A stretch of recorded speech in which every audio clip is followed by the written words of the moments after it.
हो सकता है, खुला भी हो सकता है, ये कल की बात को कल पे देखा जाएगा। दिल्ली का मुख्य सचिव निम्न में से किसे नियुक्त किया गया? इनको लेने का एक वजह है कि भैया ये राजधानी के मुख्य सचिव बने हैं, राजधानी के मुख्य सचिव बने हैं, तो निश्चित तौर पे राजीव वर्मा जी ने, धर्मेंद्र इनसे पहले जो हुआ करते थे उनका नाम था धर्मेंद्र, ठीक है ना, धर्मेंद्र जी का स्थान लिया। किसने? राजीव वर्मा ने स्थान लिया, राजीव वर्मा ने धर्मेंद्र जी का स्थान लिया, राजीव वर्मा जी ने। अगर धर्मेंद्र जी की बात की जाए, राजीव वर्मा जी की बात की जाए तो ये 1992 बैच के आईएएस ऑफिसर हैं, 1992 बैच के आईएएस ऑफिसर हैं, और अब ये दिल्ली के नए मुख्य सचिव हैं। इनके कार्यकाल की बात की जाए तो इनको आप बधाई दे सकते हैं, 1 अक्टूबर 2025 से स्टार्ट, इनका कार्यकाल 1 अक्टूबर 2025 से स्टार्ट हो रहा है, क्योंकि धर्मेंद्र जी का 30 सितंबर को समाप्त हुआ है। अब ये भविष्य में अपने पद पर राजीव वर्मा जी बने रहेंगे जब तक कि कोई दूसरा आदेश ना आ जाए। तो ये है वरिष्ठ आईएएस अधिकारी 1992 बैच के राजीव वर्मा जी, जिन्होंने धर्मेंद्र जी का स्थान लिया और दिल्ली के चीफ सेक्रेटरी, मुख्य सचिव इनको नियुक्त किया गया है। क्योंकि धर्मेंद्र जी का मैंने जैसा कि कहा कि 30 सितंबर को कार्यकाल खत्म हो रहा था, तो फिर मुख्य सचिव कौन बने हैं आपके ये, ठीक है ना, आपके।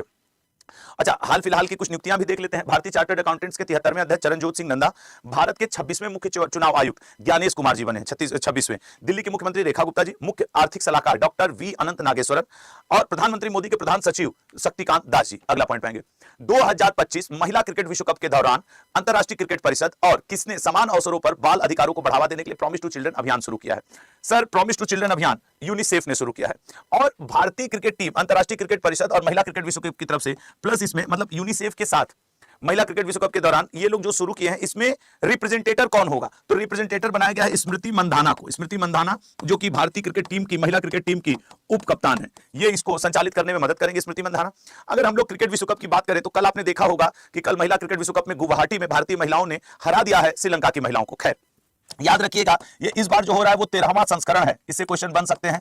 इस 13 संस्करण में 7 बार ऑस्ट्रेलिया चैंपियन रही है, मोस्ट सक्सेसफुल, 4 बार आपके इंग्लैंड चैंपियन रही है, और 1 बार न्यूजीलैंड। मतलब आज तक भारत इसका विश्व कप का चैंपियन नहीं बना है। अभी कुछ दिन पहले एशिया कप हुआ था महिलाओं का, उसका चैंपियन आपके कौन है? श्रीलंका। खैर, इसकी जो होस्ट कंट्री है वो श्रीलंका प्लस भारत, ये दोनों मिलकर के होस्टिंग कर रहे हैं। श्रीलंका इसका पहली बार, ठीक है ना, श्रीलंका पहली बार इसका आयोजन कर रहा है, ठीक है ना, श्रीलंका इसका पहली बार आयोजन कर रहा है, ये बात याद रखिएगा, पहली बार आयोजन। जबकि भारत इसका चौथी बार आयोजन कर रहा है, भारत इसका 4th टाइम, ठीक है ना, 4th टाइम आयोजन कर रहा है। अगर आप ये जानना भी चाहे सर कब कब किया है, 1978 में किया, 1997 में किया, और 2012। कब 1978 में किया है, 1997 में किया है, 2012 में किया है, और अब 2025 में भी भारत इसका आयोजन कर रहा है, जिसका कल पहला मैच भी गुवाहाटी में खेला गया। श्रीलंका को भारतीय महिलाओं ने हरा भी दिया है।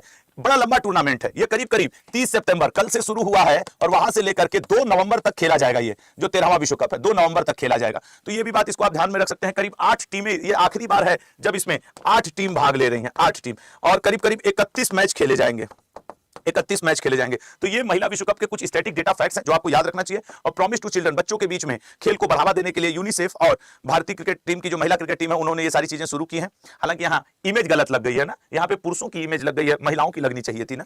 खैर, वो योजना यही है, प्रॉमिस टू चिल्ड्रन, या आईसीसी की तरफ से रिप्रेजेंटेटर लोग हैं तो उनका तो लगेगा ही, इमेज सही लगी है भाई, कुछ गलत नहीं लगा है, प्रॉमिस टू चिल्ड्रन का ही तो है। खैर, तो अगले पॉइंट पे आएंगे और इस बात को याद रखिएगा, ठीक है ना। आयुष्मान खुराना इसके मेन ब्रांड एम्बेसडर हैं, और लड़कियों के कहीं दिख रहे हैं साहब, अच्छा ये बैठे होंगे। आयुष्मान खुराना इसके मेन ब्रांड एम्बेसडर हैं, और लड़कियों की तरफ से स्मृति मंधाना जी, ठीक है। चलेगा, अगले पॉइंट पे आएंगे। क्रिस वोक्स किस खेल से संबंधित है जिन्होंने हाल ही में संन्यास की घोषणा की है? अभी इंग्लैंड में जब टेस्ट मैच चल रहा था तो तुम लोग को याद है कि एक रोनी नाम के स्टूडेंट ने, सर वरदान बैच में क्लास क्यों नहीं हो रही है? क्योंकि वरदान बैच की क्लास खत्म हो चुकी है। कभी स्टडी प्लान खोल के देखते हो लल्ला? आज जरा स्टडी प्लान खोल के देखना कि स्टडी प्लान में जो जो लेक्चर मैंने कहे थे क्या वो सारे पढ़ा चुका हूं। अगर हाँ तो खत्म हो चुकी है, पढ़ा चुका हूं, ठीक है ना। इतना बड़ा बड़ा मैसेज लिखते रहते हो। क्रिस वोक्स किस खेल से संबंधित है जिन्होंने हाल ही में संन्यास की घोषणा की? देखो, अभी जब तेंदुलकर एंडरसन ट्रॉफी चल रहा था तो ऋषभ पंत याद है वो लंगड़ा लंगड़ा करके पहुंचे बैटिंग करने। उसी मैच के बाद इंग्लैंड का एक प्लेयर से हाथ टूट गया था, लेकिन ऐसे हाथ बांध के एक हाथ से बल्ला लेके पहुंचा खेलने के लिए। दैट इज क्रिकेट, ठीक है ना, क्रिकेट का क्रिस वोक्स। अब जरा क्रिस वोक्स की आपको याद दिलाऊं, आपको तुरंत याद आएगा जो लोग क्रिकेट प्रेमी होंगे। ये दृश्य याद है? ये वही क्रिस वोक्स हैं जिन्होंने अंतरराष्ट्रीय क्रिकेट से संन्यास की घोषणा की थी। इन्होंने 2011 में डेब्यू किया था, डेब्यू मतलब अपने करियर की शुरुआत की थी। तब से लेकर अब तक इन्होंने 217 इंटरनेशनल मैच खेल लिए हैं और करीब 3700 रन, एग्जैक्ट कहे तो 3705 रन बना दिए हैं इन्होंने अपने करियर में, और करीब करीब 396 विकेट, 396 विकेट। अब इनकी जगह अगर हम लोग होते तो 4 विकेट और ले लेते ना, 4 विकेट और ले लेते तो ये बात है कि 4 विकेट और ले लेते तो मजा ही आ जाता, अब 400 हो जाता, ठीक है। तो ये है क्रिस वोक्स जो कि इंग्लैंड के प्लेयर हैं और इन्होंने ऑलराउंडर है, बैटिंग आप देख रहे हो, रन भी ठीक ठाक बनाया है, विकेट तो और अच्छा लिया है, तो फिर तो आप कह सकते हैं कि सर अच्छे प्लेयर रहे होंगे। और इन्होंने 14 साल का अपना अंतरराष्ट्रीय करियर जो है वो समाप्त कर लिया है। चलिए अगले पॉइंट पे आएंगे। हाल फिलहाल में शरद कमल टेबल टेनिस से इन्होंने संन्यास लिया है, और बी सुमित रेड्डी बैडमिंटन से। ये दोनों नाम बहुत बड़े नाम हैं, जरूर याद रखिएगा। बाकी अगर आप इन तीन को नहीं भी याद रखोगे या हल्का फुल्का ध्यान रहा, आंसर कर गए तो कर गए, लेकिन बी सुमित रेड्डी बैडमिंटन से भारत और शरद कमल टेबल टेनिस से भारत, इन दो का संन्यास जरूर याद रखना, बड़े प्लेयर्स हैं ये। हाल ही में किसे 2025 के सर्वश्रेष्ठ अभिनेता के लिए प्रतिष्ठित अंतर्राष्ट्रीय एमी पुरस्कार के लिए नॉमिनेट किया गया? सर एमी पुरस्कार की अगर बात करें तो इस बार 26 देश से करीब 64 कलाकार, 26 देश से 64 कलाकार को नामित किया गया है कि आपको यह अवार्ड दिया जाएगा। ड्रामा श्रेणी में, कॉमेडी श्रेणी में, फिक्शन श्रेणी में, कई ऐसे तरीके की यहां पे श्रेणियां होती हैं। जैसे भारत में 2012 और 2021 में भारत ने इसको जीता है। 2021 में जो भारत ने जीता था कॉमेडी श्रेणी के लिए जीता था, और ड्रामा श्रेणी के लिए भी एमी अवार्ड जीता था। कॉमेडी श्रेणी के लिए वीर दास करके एक आया था मूवी, उसके लिए जीता था, जबकि ड्रामा के लिए दिल्ली क्राइम्स, ठीक है ना, दिल्ली क्राइम के लिए भारत जीत चुका है। मतलब ये पास्ट की बात मैंने किया। अच्छा, तो 26 देश के 64 कलाकार इस बार भाग ले रहे हैं, जो मतलब लिस्टेड है, नॉमिनेट किए गए हैं। भारत की तरफ से दिलजीत दोसांझ को, जो कि एक पंजाबी गायक हैं, अभिनेता हैं, डायरेक्टर हैं, इनको मतलब कि नॉमिनेट किया गया है। ये जीते नहीं है, याद रखना, द वर्ड इज नॉमिनेट, अभी नॉमिनेशन हुआ है। अच्छा, दिलजीत दोसांझ किसके लिए? अमर सिंह चमकीला नाम के एक 2025 में बहुत ही प्रसिद्ध व्यक्तित्व, अमर सिंह चमकीला, ये पंजाब के बहुत प्रसिद्ध गायक हुआ करते थे, और कुछ तो इनके रोल के लिए अमर सिंह चमकीला एक मूवी आई, उसमें अभिनय के लिए दिलजीत दोसांझ जी को नॉमिनेट किया गया है। तो ये आप याद रखेंगे, ठीक है, दिलजीत दोसांझ जी नॉमिनेट। अभी पंजाब में जब फ्लड आया था तो ये काफी सक्रिय दिखे थे। खैर, अगले पॉइंट पे आएंगे और देखते हैं। तो ये अभी नॉमिनेशन हुआ है, इस बार 53वां एमी अवार्ड है, ये भी ध्यान रखेंगे। अगला क्या है सर?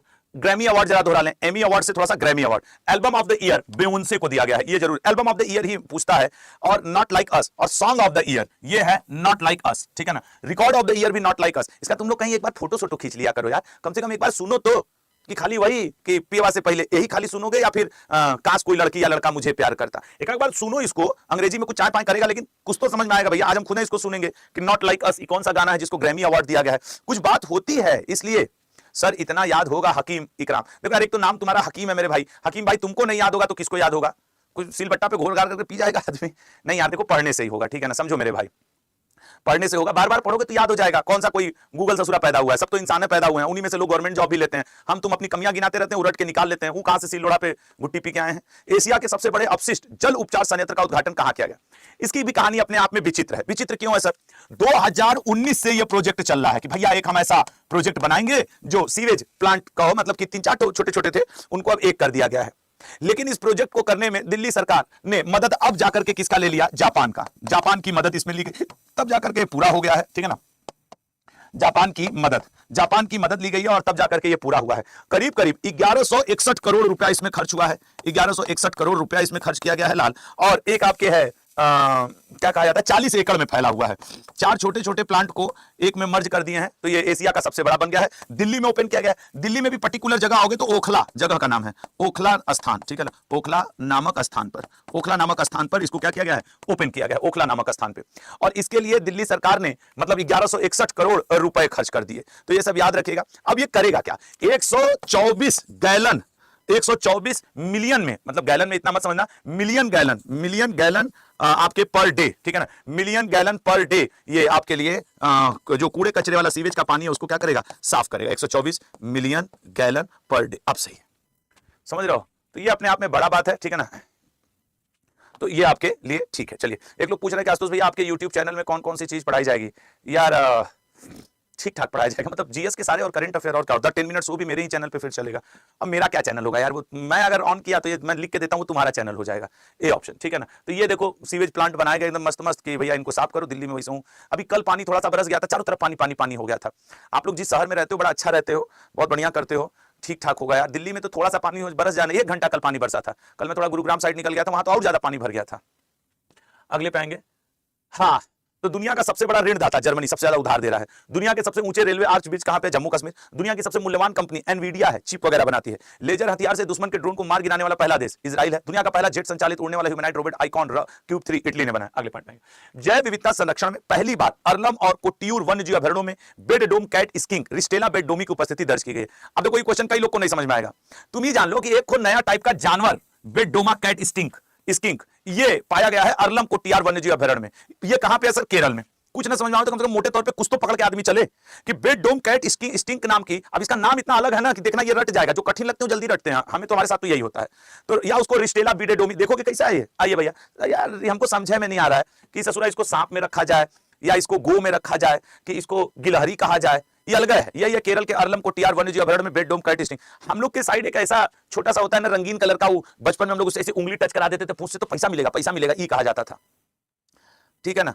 तो ये होता था। खैर इसको मत टच करने चले जाना, नहीं पता चला कि खत्म हो गया पैसा। केरल के अरलम और कोट्टियूर वन्यजीव अभयारण्यों में बेड डोम काइट टेस्टिंग या रिस्टेला बेड डोमी की उपस्थिति दर्ज की गई। पता नहीं कहां से नया नया टाइप के सब आ जाते हैं। इनको इतनी वैल्यू मिल रही है कि नेशनल न्यूज में। सोचना हम लोग इंसान होकर के रोड पे कीड़े मकोड़े की तरह टहल रहे हैं, कीड़े मकोड़े स्क्रीन पे आके नेशनल न्यूज बन रहे हैं। खैर तो यही होगा ही, आप तो ये सब याद रखो। अच्छा इसको पढ़ते हैं। यह एक छोटी लाल भूरे रंग की छिपकली है जिसके पंजे मुड़े हुए और 2 कोऑर्डिनेट सल्क होते हैं। देखे तो हाँ, लाल तो है, भूरा भी है, पंजवा इसका मुड़ा हुआ है, सल्क, ठीक है। हाँ ठीक है, देखा छिपकली है जी, छिपकली, हटाओ इसका, काम खत्म करो, ठीक है ना। कुछ नहीं है, रिचर्ड हेनरी बेड डोम के नाम पे इसका नाम रखा गया, छिपकली है ही, हटाओ इसका। अब क्या है इसकी बात करें, अगले पे आ जाए। अब देखो कुछ और नए नए वृक्ष और पर्वत सब खोजे गए हैं। तुम लोग को याद कितना करना पड़ता है ना, हम मास्टर लोग ऐसे हाँ ये बहुत इंपॉर्टेंट है पढ़ लो। अब मास्टर को खुद पढ़ के याद करना पड़े तो समझ में आ जाए। खैर 30 सितंबर 2025 को निम्न में से किस देश का 59वां स्वतंत्रता दिवस मनाया गया है। इंग्लैंड वाले आज भी अमेरिका को कुछ नहीं समझते हैं। क्यों नहीं समझते हैं सर? इंग्लैंड वाले 100 से ज्यादा देश पे शासन किए हैं। उनका पाउंड जो है इंग्लैंड की मुद्रा अमेरिका की मुद्रा डॉलर से आज भी भारी है। अब देखो इसमें भी इस क्वेश्चन को क्यों आप बता रहे सर, बोत्सवाना पे भी इंग्लैंड वाले चाप के शासन किए हैं। बोत्सवाना जिसकी राजधानी गैबरोन, ठीक है ना, गैबरोन, गैबरोन इसकी राजधानी है। बोत्सवाना में अभी से कुछ दिन पहले की मोत्सविदे, ठीक है ना, मोत्स, ये करंट अफेयर में चर्चा में था। मोत्सविदे ये क्या है सर? ये दुनिया का सेकंड सबसे बड़ा हीरा है। ये बोत्सवाना में ही मिला था सबसे बड़ा हीरा। ये बोत्सवाना, ये तो कैपिटल है सर, ये बोत्सवाना की कैपिटल है सर। ये अफ्रीका कॉन्टिनेंट में पड़ने वाला एक देश है, खास करके दक्षिण साइड अफ्रीका के, अफ्रीका महाद्वीप में पड़ता है ये, अफ्रीका महाद्वीप में। यहां बोत्सवाना हाथियों के लिए करीब 1,30,000 हाथी, 1,30,000 हाथी यहां पे हैं, हाथियों के लिए बहुत फेमस है। बोत्सवाना से भारत ने 8 चीता मंगाया था, ठीक है ना, 8 चीता प्रोजेक्ट टाइगर के अंतर्गत। बोत्सवाना, नामीबिया से सबसे पहले मंगाया था, उसके बाद दक्षिण अफ्रीका से, फिर बोत्सवाना से भी 8 चीता भारत ने मंगाया था। चूंकि अभी मुखी नाम की चीता कल से चर्चा में आई थी, इसलिए वो पॉइंट याद आ गया, तो यहां पे आपके साथ शेयर कर ले रहा हूं। तो बोत्सवाना ने 1966 ईस्वी में 30 सितंबर 1966 को इंग्लैंड से आजाद हुआ। 30 सितंबर 1966, ठीक है ना, इसको ये आजाद हुआ इंग्लैंड से, और तब से ही अपना ये दिवस मना रहा है। यहाँ पे जो भाषा बोली जाती है अंग्रेजी के साथ मेत्सवाना नाम की भाषा बोली जाती है। मेत्सवाना, बोत्सवाना में कौन सी भाषा है? मेत्सवाना भाषा है। ये वहां का झंडा है ऑफिशियल, ठीक है। सेत्सवाना, क्षमा करिएगा, बोत्सवाना का स्वतंत्रता दिवस जिसे सेत्सवाना में बोईपुसो कहा जाता है। क्या इसके स्वतंत्रता दिवस को कहा जाता है? बोईपुसो। सेत्सवाना भाषा, ये एक भाषा है यहाँ की। बोत्सवाना में जो मुख्य रूप से भाषा बोली जाती है वो सेत्सवाना भाषा में बोईपुसो कहा जाता है। अब बताओ मैं क्या गलत कहता हूं कि करंट अफेयर पहले मुझे खुद ही पढ़ के समझना पड़ता है, फिर आपको पढ़ाता हूं। अब कल जब ये लाइन हम रात में पढ़ रहे थे कि बोत्सवाना का स्वतंत्रता दिवस जिसे सेत्सवाना में बोईपुसो कहा जाता है, तो हमको लगा यार टाइपिस्ट ने लगता है कुछ गलत कर दिया। उसको ये करना चाहिए था कि जिसे बोत्सवाना में बोईपुसो कहा जाता है। तो हम चक्कर पड़ के अंदर से तो गुस्सा आया कि देखो टाइप गलत कर दिया, इसको बोत्सवाना करना चाहिए था। फिर थोड़ा सा हमने उस पर पढ़ाई की, देखा तो पता चला कि बोत्सवाना में भाषा है सेत्सवाना, उस सेत्सवाना भाषा में इनकी स्वतंत्रता दिवस को बोईपुसो कहते हैं, नहीं तो गड़बड़ा जाता। तो बोत्सवाना में राष्ट्रीय अवकाश है। कल तो हम लोग का भी अवकाश है 2 अक्टूबर। भाई आपको जानकारी के लिए बता दें कि कल 2 अक्टूबर है, कल दशहरा पूजा है, ऑफिस बंद रहेगा।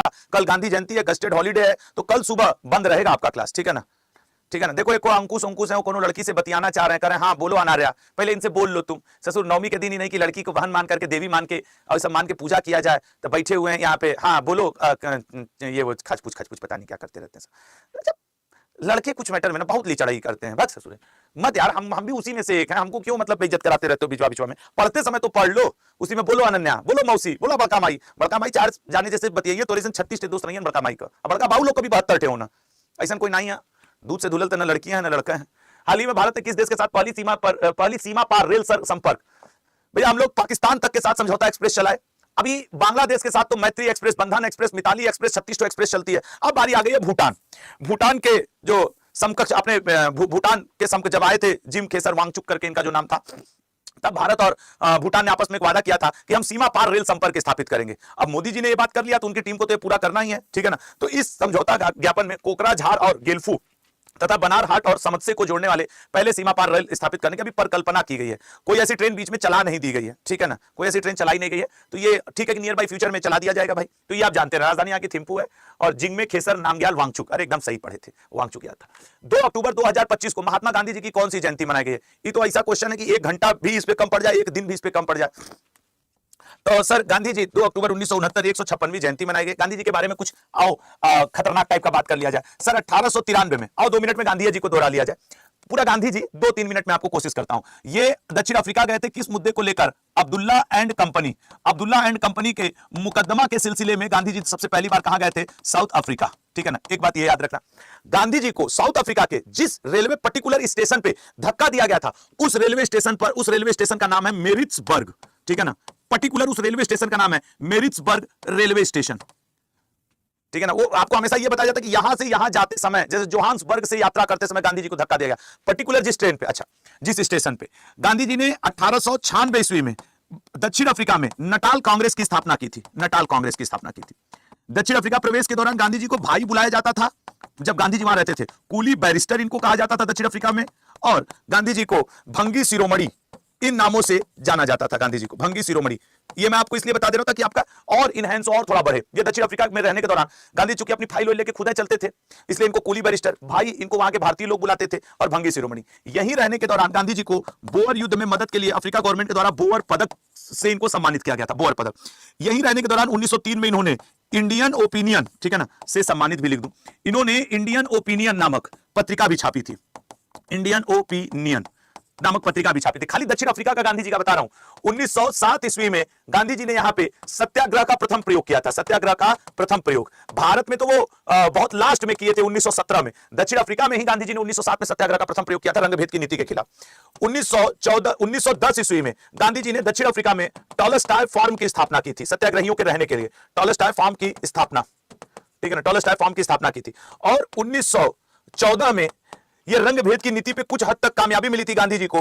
गांधी जी एम हस्टम समझौता प्लस एम हस्टम समझौता, गांधी जी एम हस्टम समझौता के अंतर्गत रंगभेद की नीति को थोड़ा समाप्त माना गया था। अब आप ये खुद सोचो, मैंने गांधी जी नहीं बताया, मैंने गांधी जी की कुछ बातें बताई आपको जो दक्षिण अफ्रीका में हुई थी, ताकि आपको कुछ अलग जानने को मिले। नहीं तो बताने को तो असहयोग आंदोलन, भारत छोड़ो आंदोलन, 3 तूफान हो जाए। अच्छा, कुछ नई बातें पता चली, आई होप आपको पता चला होगा, ठीक है ना। कल मेरे पैर में यार ना चोट लग गया था। देखो, एक आए हैं राज नाम के लड़के, वो लिख रहे हैं हेलो ऑल आंटीज नमस्ते। राज उनका नाम है, वो क्लास की सभी लड़कियों को, आंटीज को नमस्ते कर रहे हैं। राज को भी सब लोग बोल दो, बड़े पापा नमस्कार, इनको दादाजी बोल दो, ये दादा है क्लास के, ये आंटी को नमस्ते करना है। होता है जब आदमी की बुढ़ौती आ जाती है तो वो थोड़ा बहुत नहीं होता है, कुछ लोग सठिया जाते हैं, ये सठिया गए होंगे, 60 साल प्लस होंगे ससुर, तो ये आके क्लास में जैसे पढ़ने नहीं आया। देखो इनका क्लास का उद्देश्य क्या है, हेलो ऑल आंटीज नमस्ते। तो ऐसे लोगों को तो मैं यही मानूंगा कि बुढ़ौती में सठिया गए हैं, बेचारी छोटी छोटी बच्चियां, ये भी नहीं ध्यान देना कि आज दुर्गा नवमी है, और क्लास में आकर के अपना ओवर स्मार्टनेस दिखाना चाह रहे हैं। तो थोड़ा दादा को तुम लोग देख लो, दादा ए राज दादा आवा, तो वही लोग हुआ ससुर, सत्यानाश पढ़ाई लिखाई कैले रहा। हाँ, तो ये तुम लोग समझ लिए। तो भाई गांधी जी की 156वीं जयंती मनाई गई है, मोहनदास करमचंद गांधी जी, ठीक है ना, मोहनदास करमचंद गांधी जी। अगले पॉइंट पे आते हैं। नहीं, ये कुछ होते हैं ना स्मार्ट, कुछ होते हैं ओवर स्मार्ट है ये ससुर। आगे क्लास की लड़कियों कुछ बोलो भी बताओ, आज के दिन बोलना, मतलब कभी नहीं बोलना चाहिए, आज तो दिन विशेष है यार, आज नवमी है। घर में जाओगे तो अगर इनके माता पिता अगर मान लो हिंदू धर्मावलंबी होंगे तो शायद आज कोई मंदिर गए होंगे, दुर्गा जी के आगे सर झुकाए होंगे। आइए आके क्लास में लड़कियों को कमेंट कर रहे हैं यहां से। महात्मा गांधी जी 2 अक्टूबर 1869 जन्म, ठीक है ना। चलिए अगले पॉइंट पे आएंगे। ठीक है, ये तो अन्य लोगों की जयंतियां जो करंट अफेयर में चर्चा में है। अगला क्वेश्चन क्या है सर, भारत पहली बार सी फूड कांग्रेस 2026 का आयोजन किस शहर में करेगा, दिल्ली में, पटना में, कलकत्ता में या चेन्नई में? तो सर सी फूड कांग्रेस का आयोजन चेन्नई में, ठीक है ना, सी फूड कांग्रेस का आयोजन चेन्नई में करेगा भारत पहली बार। और भारत का पहली बार सी फूड कांग्रेस 2026 का आयोजन चेन्नई में किया जाएगा। तो भारत को 2026 में पहली बार विश्व सी फूड कांग्रेस की मेजबानी के लिए चुना गया है। भारत सी फूड कांग्रेस 2026 का आयोजन चेन्नई में कर रहा है, और चूंकि भारत ये पहली बार कर रहा है इसलिए ये आपसे इंपॉर्टेंट बनेगा। इससे पहले सी फूड के ऊपर भारत ने कोई भी ऐसा अंतरराष्ट्रीय स्तर का सम्मेलन नहीं किया है। भारत की तरफ से मत्स्य पालन विभाग और इंटरनेशनल लेवल पर अंतरराष्ट्रीय मत्स्य निरीक्षक संघ दोनों मिल करके कॉर्पोरेशन के साथ एक व्यापार मेला और उद्योग के भीतर अस्थायी प्रथाओं और नियमों पर चर्चाएं करेंगे, ठीक है ना, और आयोजन करेंगे। चलिए नेक्स्ट पॉइंट पे आते हैं। अभी सी फूड के ऊपर ही न्यूज आ रही थी कि झींगा मछली के ऊपर भी अमेरिका ने टैरिफ लगा दिया, तो चाइना ने भारत से खरीदना शुरू कर दिया, उसे झींगा मछली के आयात में बड़ा मतलब कि बढ़ोतरी मिला है। दक्षिण कोरिया में आयोजित पैरा ओलंपिक तीरंदाजी विश्व चैंपियनशिप में भारत ने कितने पदक जीते हैं? देखो, दक्षिण कोरिया के ग्वांगझू दक्षिण कोरिया के ग्वांगझू में पैरा तीरंदाजी का आयोजन किया गया। ये इसका 15वां संस्करण था। अब कुछ इसके स्टैटिक वाले, अब स्टैटिक क्या, इस समय तो करंट अफेयर ही है, ये इसका 15वां